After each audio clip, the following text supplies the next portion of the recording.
वो तो ठीक। हलंगड़ा जी, हाँ जी। तुम हमारे देश को कैसे देखते हो? अच्छा देखते हैं। कैसे देखते हो? मतलब कि कुछ किया होगा, क्या होगा?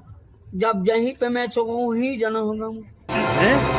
देश के भलाई भलाई के बारे भले में सोचा? हाँ करते हैं भले कि पब्लिक जब मेरे साथ में नहीं बढ़ता कैसे देखूंगा अपन। देश के लिए भलाई करेगा, हाँ पब्लिक तुम्हारा पीछे पीछे घूमेगा। हाँ घूमूंगा। ठीक है।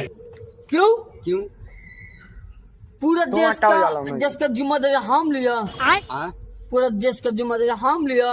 अरे अभी ना तुम बोला कि पूरा देश का जिम्मेवारी हम लेते हैं। हाँ लेते हैं कि पब्लिक मेरे साथ में